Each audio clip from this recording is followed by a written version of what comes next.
À l'heure où je suis en train de faire cet enregistrement-là, il faut vraiment avoir du cœur pour supporter le Real de Madrid.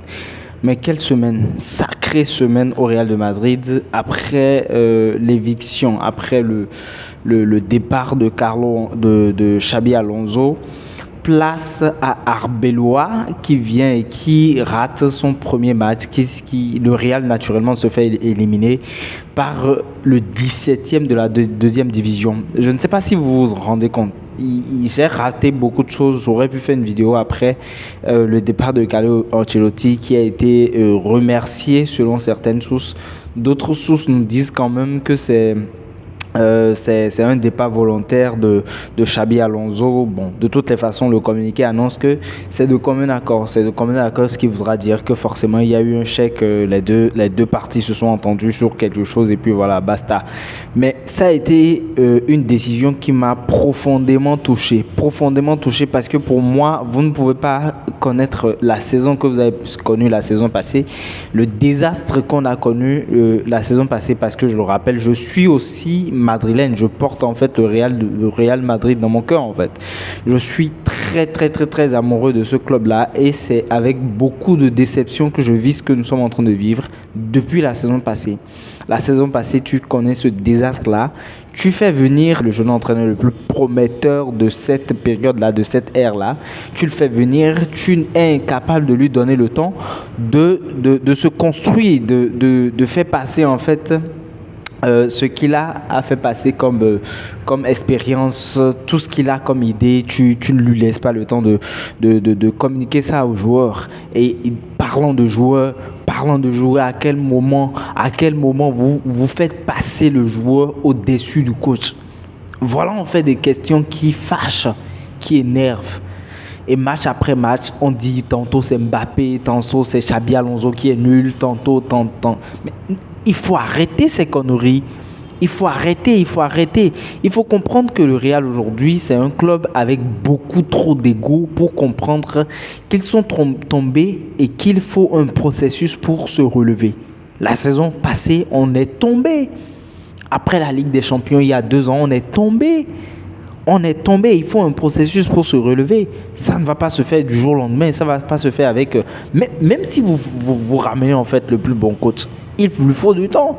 Quelqu'un qui fait 34 matchs, gagne 24. Et les autres, il n'a que 4 défaites. Contre qui? Contre le Barça, contre l'Atlético de Madrid, contre Liverpool. Mais... c'est fou de dire que ce coach a raté en fait. Pour moi, clairement, il y a une chose qu'il faut comprendre, c'est que Xabi Alonso n'a pas été renvoyé parce qu'il faisait de mauvais résultats. Non, c'était pas ça. C'est simplement une question d'ego. C'est une question de personnalité. C'est la guerre entre les joueurs et Xabi Alonso qui a occasionné en fait le départ de Xabi Alonso. Pour moi, c'est clair. Je ne sais pas qui pourra me faire comprendre, qui pourra me dire que ce n'est pas ça.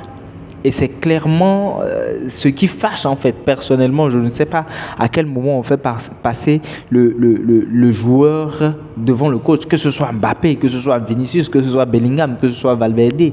Aucun d'eux ne peut avoir raison sur le coach. Et aujourd'hui, c'est un mal-être qui aura d'impact pour l'avenir. Parce que même quand vous emmenez à Arbeloa, qui n'est que le coach de la Castilla, vous voulez qu'il pense quoi de ce coach-là? C'est pas possible, ça va pas marcher. Ça va pas marcher. D'accord, il y a une première défaite. Le premier match d'Arbeloa, c'est une défaite, d'accord. Mais pour moi, d'accord, on va me dire que entre-temps, les ténors n'ont pas joué, les cadres n'ont pas joué. Il n'y avait pas Mbappé, il n'y avait pas Bellingham, il n'y avait pas Rodrigo, etc. Il n'y avait même pas... j'allais dire Casillas, merde. Il n'y avait même pas Courtois qui pour moi est peut-être le meilleur joueur de la saison parce qu'il nous a tellement sauvés, il a tellement fait de gros matchs que vous êtes obligé de dire certainement que c'est le meilleur défenseur du Real Madrid cette saison. Ok? Et à quel moment on fait passer ces joueurs-là devant le coach? C'est pas possible. Arbeloa va se louper. Il s'est loupé hier, il n'y avait pas les cadres d'accord, mais il y avait quand même Vinicius. on dit généralement que Mbappé est le problème de Vinicius. Pourquoi Vinicius ne s'est pas montré très intéressant? Il ne s'est pas montré intéressant hier. Vinicius, voilà, il est resté Vinicius qu'on connaît depuis quelques mois, ok? Donc, à un certain moment, il faut arrêter cette politique-là de faire petit l'entraîneur pour le joueur. Il faut l'arrêter, ça n'arrange pas ça n'arrange pas le club. Tantôt, à Chelsea, c'est le dirigeant qui est au-dessus du club. Tantôt, au Real, c'est le joueur qui est au-dessus du club. C'est vraiment nul à chier. Et je pense qu'en réalité, le choix Arbeloa, c'est pas vraiment le choix qu'il fallait.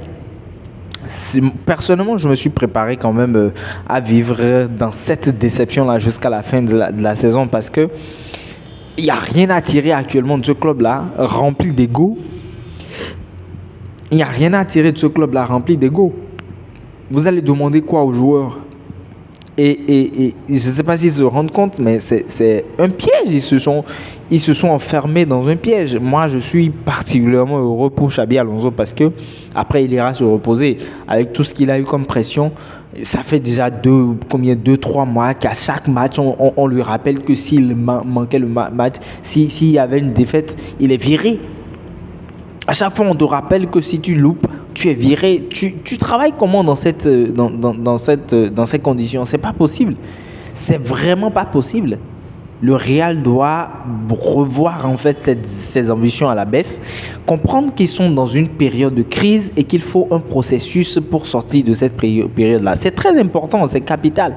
Il n'y a pas moyen de négocier, quoi. Ce n'est pas une négociation. C'est ça où vous connaissez un fiasco total. Donc, personnellement, je suis meurtri, je suis désolé. Très content pour Xabi Alonso qui part se reposer loin de cette emmerde-là, de ce calvaire. Il a connu un calvaire parce que moi, quand je me mets à sa place, il y a longtemps que j'aurais déjà craqué. J'aurais déjà demandé la démission, j'aurais déjà déposé la démission il y a longtemps. Ok? Donc, personnellement, le Real connaît une crise. J'espère que les dirigeants appelleront chat et reconnaîtront vraiment qu'ils sont en train de qu'ils sont en train de traverser une crise et qu'il faut vraiment prendre les taureaux par les cornes. Qu'il faut vraiment prendre les taureaux par les cornes et situer les responsabilités. Et pour moi, quand on parle de responsabilité, on ne peut pas parler de responsabilité dans cette affaire aujourd'hui et dédouaner en fait les joueurs. Pour moi, les joueurs ont une grosse part de responsabilité et je ne dédouanerai même pas Florentino Pérez qui pour moi a laissé tout ça passer parce que tu es le président et en aucun cas tu ne fais l'entraîneur petit pour le joueur. Ça va perpétrer, ça va continuer. En fait, c'est un match que les joueurs ont gagné et ils vont continuer dans cette lancée une fois qu'un entraîneur vient, que ça ne marche pas, ce n'est pas ce qu'ils veulent, c'est pas vraiment ce qu'ils attendent de l'entraîneur. Voilà, on déclenche un désordre, là et puis voilà, on demande à ce que l'entraîneur soit licencié et puis comme le club est à leur merci, l'entraîneur sera licencié. Je suis désolé, ça ne marche pas comme ça ne marchera jamais avec cette façon de faire là. Voilà ce que je pense quand même de cette actualité du Real de Madrid, ce que le Real de Madrid est en train de vivre au plus grand plaisir des Catalans parce qu'aujourd'hui tu vois un Catalan, il est très heureux de ce qui se passe, tout comme nous d'ailleurs il y a 3-4 ans quand le Barça était en train de souffrir le martyre avec des résultats pas possibles, on était tous heureux de voir en fait le Barça galérer, mais ils ont su se relever. Ils ont eu confiance en Hansi Flick, ce que nous n'avons pas pu faire avec Xabi Alonso. Donc, il se pose vraiment de problème. Il faut que le Real Madrid prenne ses responsabilités, comprenne d'abord qu'il est en crise et qu'il faut prendre ses responsabilités, situer les responsabilités et prendre les bonnes décisions. Merci d'être resté sur cette vidéo. Qu'est-ce que vous pensez en réalité de ce qui se passe actuellement au Real de Madrid? Est-ce que Xabi Alonso est vraiment le problème? Est-ce que Mbappé est le problème? Parce que généralement, c'est ce qu'on dit, Mbappé, Xabi Alonso, c'est ce qui est longtemps revenu. Aujourd'hui, ou hier plutôt, il n'y avait pas Xabi, il n'y avait pas Mbappé. C'était un fiasco total. Donnez-moi votre avis en commentaire. Qu'est-ce que vous pensez de cette situation-là? Merci de liker, de partager la vidéo, ça me fera beaucoup plaisir. Abonnez-vous également pour ne pas manquer mes prochaines vidéos. D'ici là, portez-vous bien. À très bientôt.